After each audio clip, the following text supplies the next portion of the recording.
Please be seated. I want to tell you the story today of Jack. Now, Jack and Ben had been best friends forever. They went through school together, and surprisingly, they both had decided to become flautists.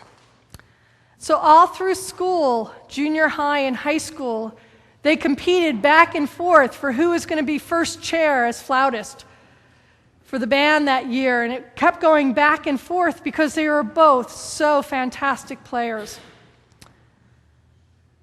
And they would laugh about it together and talk about it, and luckily they took this very good-naturedly. It was a friendly competition because they realized that each was so good. Jack always thought that Ben was so much better than he was, and Ben thought Jack was better, and so they went back and forth with that. And it was a lot of fun for them. They loved to play together as well. Well, when it came time to graduate high school, Ben decided that he was going to try out for Juilliard School. And not only was he admitted, but he won a scholarship, which was actually the only way that he could possibly have gone to Juilliard because his family didn't have any money. Jack's family also was quite poor. But Jack did not try out for Juilliard. He was afraid to. He decided the best thing to do was just to stay in town and work in the factory like everybody else. And so their lives went out in different directions. Jack working at the factory and playing his flute at night alone. And Ben, after Juilliard, went on from there and he got another degree, and he ended up being an internationally renowned flautist. He went all over the world and played in all the major concert halls. His name was well known in the field. And Jack would follow Ben's career and think how wonderful it was. Well, when they got to middle age or so, Ben ended up with terminal cancer and decided to come back home. That's where his friends and family were. That's where he still based himself out of. So he came home, and he and Jack renewed their friendship. And they spent lots of time together talking and laughing and occasionally playing flute together. And Ben would tell the stories of what it was like all around the world and all the wonderful things he had seen and done. And Jack just loved to listen to all of that. Well, unfortunately, the cancer got to Ben, and as he was close to death and knew that, he asked Jack to come one last time, and he asked Jack if he would please do him one favor. And Jack, knowing what the time was and knowing that this was his best friend, said, "Of course, I'll do anything for you." And Ben asked him to play at his burial service. Well, of course, Jack had already said yes without knowing it. And so there he was. He had to honor that promise to Ben. And so he said, "Yes, I will play."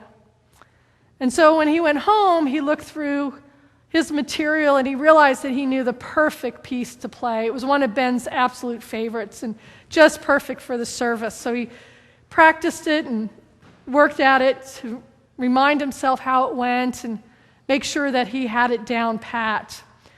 And so at the burial service, Jack played, and he played beautifully. And people came up to him afterwards to thank him for what a great gift he had given to Ben and to all of them by his playing. And they all wondered secretly, I think, why someone who was so good they had never heard play before. Well, after that, Jack realized that he actually enjoyed playing in front of people again. He had forgotten what it was like to have an audience, people to enjoy what he had to give as a gift. And so he started playing again, and he played in church regularly, and he played some concerts, and he went through the area playing again and had a wonderful time, he realized. And he looked back and wondered what his life would have been like if he had chosen to go a different route. that probably sounds a little familiar to most of us. What would it be like if we had taken a different route? I'm sure you, like me, have secret passions that you never fulfilled. You never told anyone about those passions. And you set them aside. And set them aside for probably the same reason that I've done it before. And that's fear. Fear drives us in everything we do. Fear drove Jack not to try out. He was afraid that he wasn't good enough and that he'd go and they would reject him. Or if they accepted him, he wouldn't have gotten a scholarship, and so he couldn't have gone anyway, so why even try?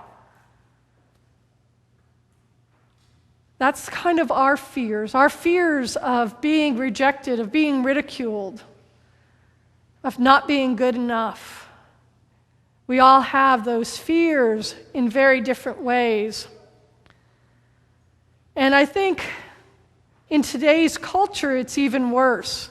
We have shows like The Voice and what's the other one that everybody used to watch? I think it's still on and they're closing.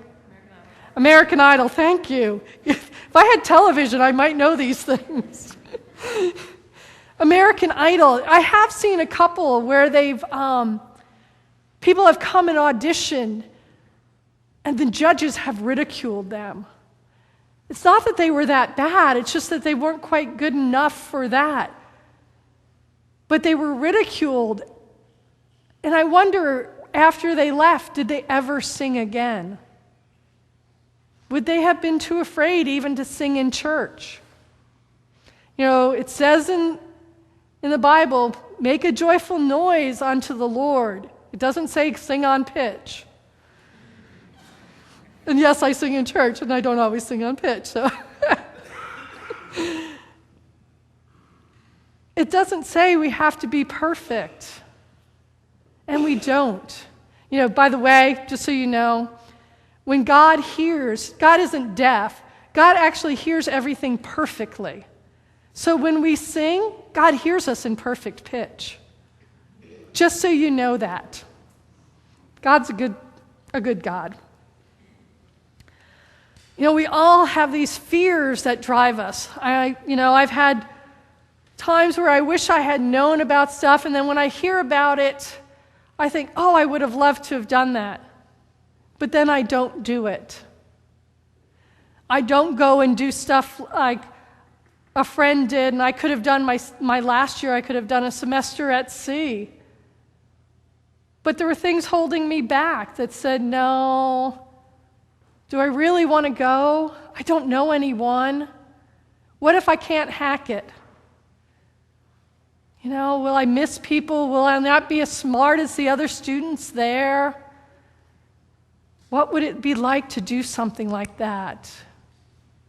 For years and years and years, I knew that I was called to be a priest, and I kept waiting for the right time. I got lucky because I finally decided the right time was never coming, and I did it anyway. It helps when your husband says, no, I don't want to be married to a priest, goodbye. And, you know, what else do you have? I mean, at that point, what difference does it make? It's an easy choice then. But that was why I had avoided for so long doing it, because I wasn't sure what it would do to the rest of my life. You know, am I good enough to stand up there? Am I good enough to read in church? You all worry more about singing. I worry about reading. I'm a bit dyslexic, and I follow lines really weirdly, and I never know what's going to come out of my mouth. And one time I was reading in seminary, and nothing came out because I couldn't figure out how to put the letters into words. I could figure out they were letters, luckily, thank God. And so I finally just started saying something until I could start reading again. That's all part of my fears. I never know what I'm going to read when I come up and stand there. And I figure most people are very forgiving, and they are. And that's something to know, that people are forgiving, and God extremely forgiving. But so are people. So when we sing a little off pitch or we decide to try something and we don't quite make it, there's something else we can try. You know, if you think, oh, I'd like to read in church, but I'm not sure how to do it. Or I think I have a healing ministry, but I really am not sure that if I pray in front of people, it'd sound right. So we let those fears all hold us back. But we hear in today's gospel that we don't need to do that. God hears us in everything. God knows us in everything. And Jesus knows all of our passions. And Jesus calls to us, unbind them, let them go, set them free to fly again.